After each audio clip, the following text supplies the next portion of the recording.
Welcome sa isa na namang episode ng Panlasang Pinoy. Gagawa tayo ng carrot cake. At ito yung mga kakailanganin nating ingredients. Grated carrots, confectionery sugar, all-purpose flour, vegetable oil, granulated sugar, light brown sugar, eggs, chopped walnuts, fresh milk, baking powder, baking soda, ground cinnamon, cream cheese, melted butter, vanilla extract, at salt. Umpisa na natin ang paggawa ng carrot cake. First step, i-combine natin ang flour, then yung baking soda, baking powder, yung ground cinnamon, at yung salt. After combining, hahaluin lang natin ito mabuti. After nating mahalo mabuti, set aside lang natin ito.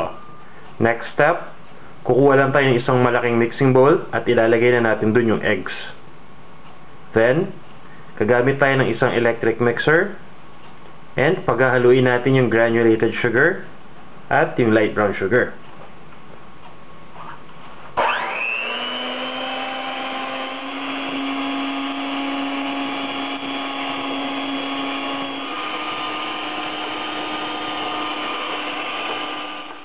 Next step, ihalo naman natin yung vegetable oil, fresh milk, and yung vanilla extract.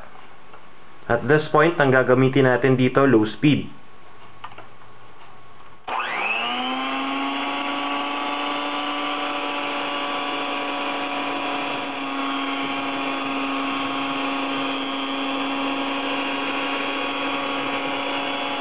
Ang next na gagawin naman natin, ihalo na natin yung kaninang minix natin na flour at ibang ingredients.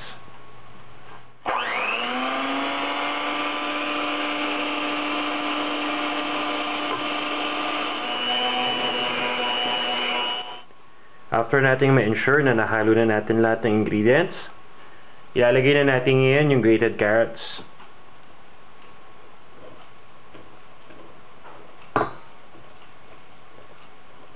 Kailangan nating i-fold yung grated carrots para maghalo siya mabuti dito sa mixture. Kung mapapansin ninyo, konti muna yung nilagay ko. Once na mahalo ko na to, then tsaka ko isusunod yung mga natira.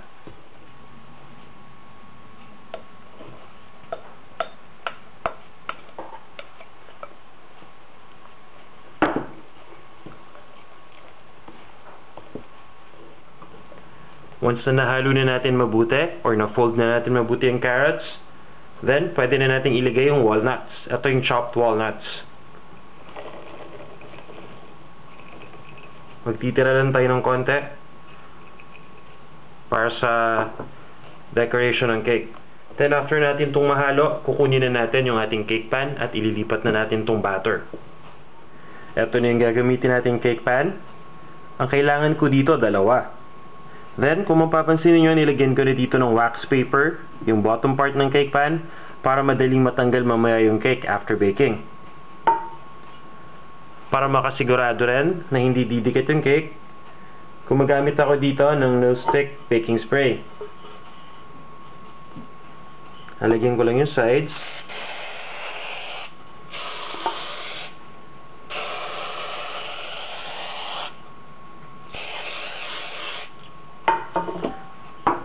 Then, once na magawa na natin yun, ita-transfer na natin dito yung batter na na-mix na natin.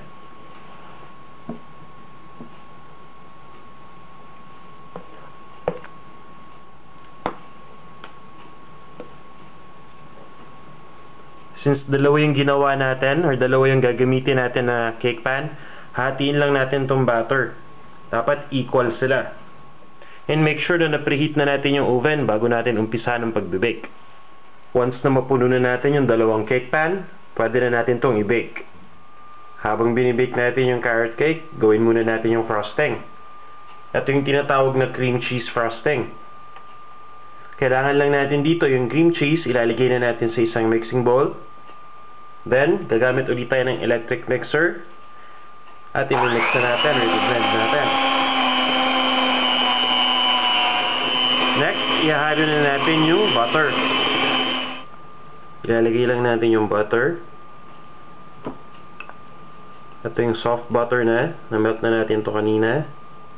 And isasama nila natin yung vanilla extract.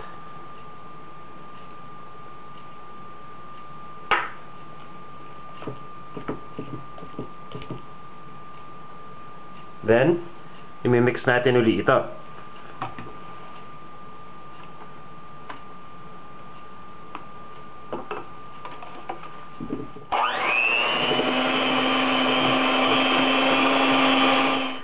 After nating ma-mix yung cream cheese, yung butter, and yung vanilla extract, yung confectioner sugar naman ang ihahalo natin.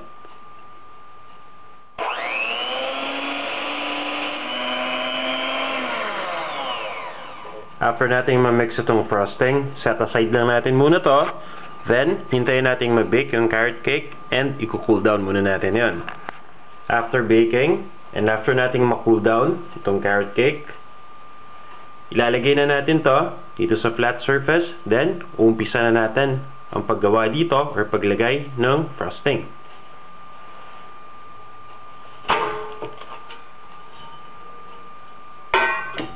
So, kung mapapansin niyo, ito yung wax paper na nilagay natin kanina dun sa cake pan para hindi kaagad dumikit itong carrot cake. Once na nalagay na natin itong carrot cake sa isang flat na surface, lalagyan na natin ng frosting, itong top part nito. Gamit lang tayo ng spatula para ma-distribute natin evenly.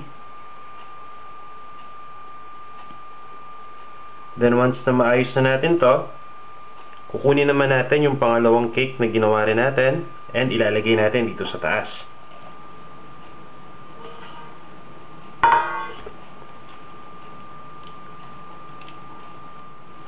Tatanggalin lang natin yung wax paper. Then, itutuloy natin yung paglagay ng frosting. At this point, lalagyan na natin yung taas, pati yung mga sides.